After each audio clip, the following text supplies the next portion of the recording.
বিসমিল্লাহির রহমানির রহিম। দূরে এবং কাছে সকল কৃষি ভাইদেরকে কৃষকের আস্থা চ্যানেলের পক্ষ থেকে জানাই শুভেচ্ছা ও স্বাগতম। আবারও একটি ছত্রাকনাশকের ভিডিও নিয়ে আপনাদের সামনে হাজির হলাম। আজকে ছত্রাকনাশকটি হলো Sanoxonil cymoxanil 8% plus mancozeb 64%, 72 WP ছত্রাকনাশক। প্রতি কিলোগ্রামে 80 গ্রাম সাইমক্সনিল ও 640 গ্রাম ম্যানকোজেব আছে। রেজিস্ট্রেশন নং এপি 796, প্রস্তুতকারক Sundat S private limited, Singapore. Registration holder আমদানিকারক ও বাজারজাতকারী McDonald Bangladesh private limited. Sanoxonil 72 WP, cymoxanil 8% plus mancozeb 64%। Sanoxonil 72 WP একটি উচ্চ ক্ষমতা সম্পন্ন প্রবাহমান ও স্পর্শক জাতীয় অত্যন্ত কার্যকর ছত্রাকনাশক। ব্যবহার পূর্বে নির্দেশাবলী ভালোভাবে পড়ে বিস্তারিত জেনে নিন।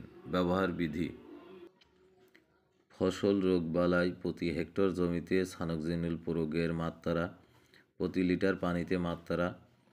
আলু, লেট ব্লাইট, নাভি ধসা বা মড়ক 2 কেজি প্রতি হেক্টরে। প্রতি লিটার পানিতে 2 গ্রাম। আম অ্যানথ্রাকনোজ ও পাউডারি মিলডিউ 2 কেজি প্রতি হেক্টরে, প্রতি লিটার পানিতে 2 গ্রাম। পেঁয়াজ পার্পল ব্লচ আগামরা 1 কেজি প্রতি হেক্টর জমিতে, প্রতি লিটার পানিতে 1 গ্রাম।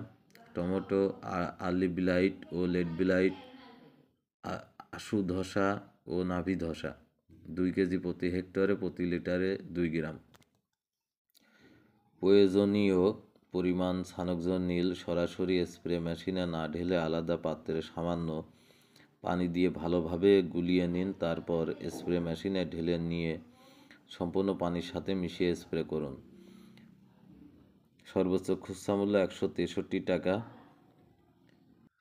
সানোক্সোনিল 72 WP, সাইমক্সনিল 8% প্লাস ম্যানকোজেব 64%।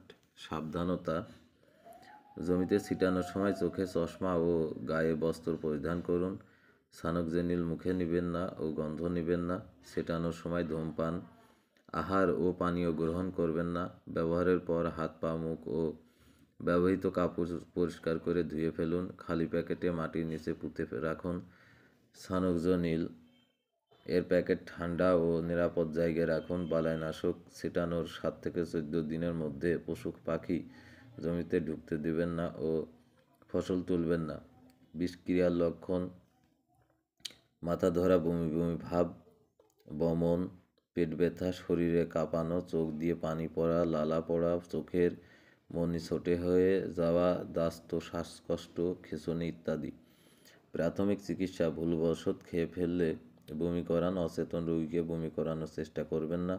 শরীরে লাগলে সাবান ও পানি দিয়ে ধুয়ে ফেলুন। প্রতিশোধক প্যাকেট সহ রোগীকে ডাক্তারের কাছে নিন। প্রতিষেধক: নির্দিষ্ট কোনো প্রতিষেধক নেই, লক্ষণ অনুযায়ী চিকিৎসা করতে হবে। আজকের মতো এখানেই শেষ করছি। সবাইকে ধন্যবাদ। খোদা হাফেজ।